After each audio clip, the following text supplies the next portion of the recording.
Greetings, pen pals. We have another Indian-made pen from Ranga here today. This one is quite a bit different. So all the other pens I have from Ranga, and I do have quite a few of them, all have one thing in common. They're all made of ebonite. So be it something like this Ranga Model 5, this Ranga Giant 9B, this Ranga Model 3, they are all ebonite pens. This pen is my first acrylic pen from Ranga.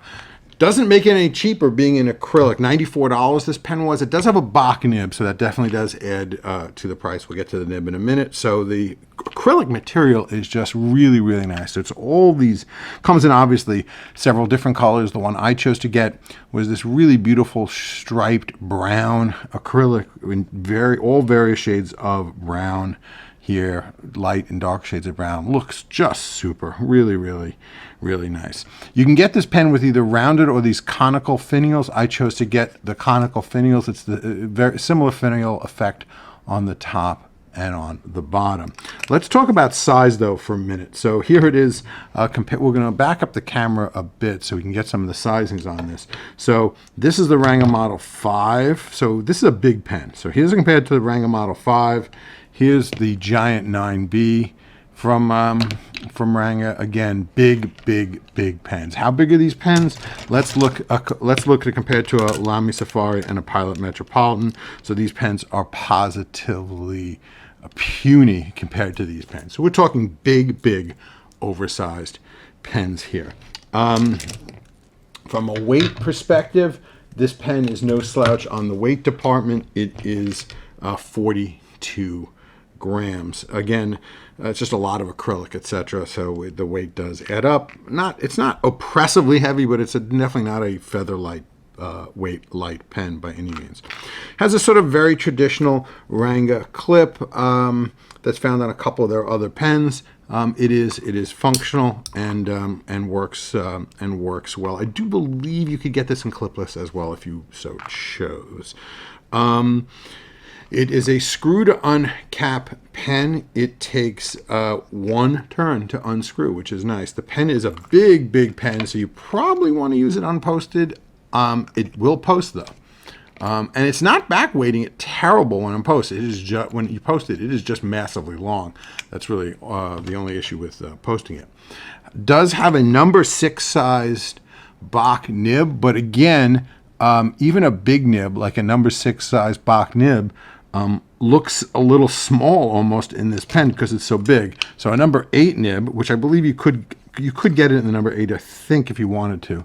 I'm not sure about that. You have to check with Ranga. So here's a number 8 Bach nib and a number 6 nib compared just size-wise, so you can get kind of an idea of the difference between the 8 and the 6. So the 6, which is not a small nib by any means, it's actually quite a big nib. So here, let's look at, here's the nib in the Pilot Metropolitan, which is not a teeny tiny nib, kind of an average size nib. And here's the number 6. Number 6 is a big nib, but again, this is a big pen. So nib looks a little small, but you know, that is what it is. Has a nice sort of section with a nice little lip at the end of the end of the section there, and there's an inner rim inside the cap, which will mate with the rim on the end of the section to help create a seal. This particular pen is both cartridge converter and eyedropper. So you could eyedropper it. It does, this particular one has a Schmidt converter and a Bach nib, and it uses standard Bach number 6 nib unit. So if you wanted to replace or upgrade the nib, number 6 Bach nib units are easy to get and can be easily obtained, and just simply unscrew it and replace the nib unit, which is pretty nice. So the nib is a number 6 Bach nib. It's a steel nib. It's got the Bach logo, says Bach, and it has some scroll work and a breather hole and an uninspiring plastic feed. This one is in medium. And like I said, one of the nice things I like about this is just the material. I think it's a very pretty, really nice, well-made well machined acrylic, and it just looks great. That is about all I got to say about this pen. Nice pen, comfortable to write with pen despite its size. I mean, I kind of have average size hands. I don't have big giant hands, so I definitely find it comfortable to write with and use. And I really like it. Again, I think Ranga has never, ever disappointed me, and this time is no exception. This is a nice pen from Ranga. But I know what you're thinking. Pens were meant to write. How does this one write? We're going to see right now. All right, so we are writing with a Ranga Splendour. And that's how they spell it. Not the American way, the sort of British style way. And this has a number 6 steel Bach nib in medium. And, you know, this is going to write pretty much like any number 6 Bach nib. So it writes well. It's got about, I would say, average wetness. Maybe slightly above average, but it's not a gusher by any means, and it's certainly not dry. But it writes really, really well. Has some pretty good flow, etc. Writes well. And like I said, this pen is comfortable to write with, despite the fact that it's such a big pen. Very comfortable writer, and I like it. In terms of flex, you don't really get much here. You can squeeze out a tiny bit of variation, but this is not a flexi nib by any means. In terms of reverse writing, it can be done, but it's a bit scratchy. But if you want to write a word or two in a margin or something, and you need tiny print, that kind of goes to an extra fine, or maybe even extra fine. But it is possible. Again, that's about all I got to say about this pen. Nice pen. Not a cheap pen, $94, but that includes shipping all the way from India. You are getting a Bach nib unit, etc. So it's definitely a well-priced pen. I think it's a pretty good value. They make this is a handmade pen. They make each of them by hand, etc. So you do have that, and I've been happy with it. Like I said, it's my first acrylic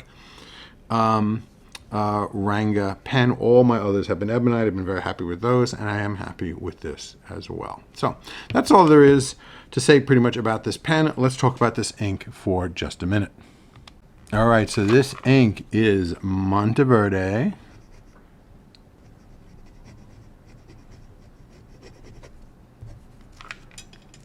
Chocolate pudding.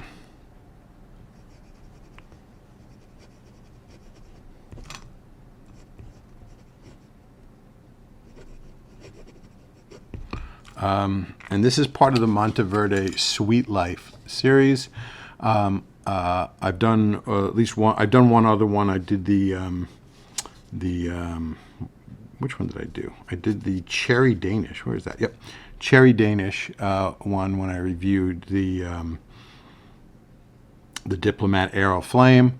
I have a couple other ones of these, so I'll get to them in due time. But this is, then they're all themed after different desserts, so you can't eat these or anything, unfortunately, but they do kind of look like the color. So this is definitely a chocolate colored ink. A little bit on like the dark chocolate side. To me, the thing that looks the most like milk chocolate has been the the Ackerman SBRE Brown, which I featured in at least a couple of videos. That to me always looks like milk chocolate. This to me is a somewhat darker chocolate, but definitely of the right shade to be evocative of chocolate. And again, nice shade of brown. I really got to get around to doing that overview of all the different brown inks. I have quite a few different brown inks, and it'd be good to contrast and compare them. So I will definitely get to that at some point. But a good pen, good ink, nice color. Again, not a ton of special effects here, machine shading, anything like that. But just a nice color brown. And again, definitely evocative of the chocolate pudding effect, which is definitely what they were going for. That's what this looks like on Rhodia paper. Let's take a quick look at what this ink looks like on Tomoe River paper. Okay, once again, this ink is Monteverde.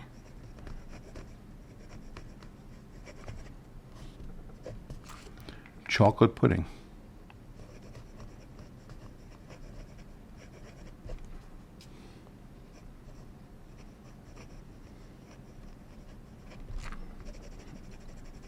So there you go. Like I said, looks like chocolate pudding. So they accomplished what they definitely set out to do. Again, not a lot of special effects here. Like I said, it's just a nice color, pretty color, accomplishes what it's supposed to do, etc. And writes, flows well, etc. Can't complain at all. And I'm definitely going to make sure I include this when I do my overview of brown inks that I have, which hopefully should be forthcoming shortly. But there we go, Monteverde chocolate pudding. Anyway, I certainly hope you enjoyed this video. I know I enjoyed making it. If you're not a subscriber, I would like to encourage you to become one. Please keep those thumbs up coming. Leave us a comment or two. We always appreciate that. And as always, until we see each other again, have a great day. Bye-bye.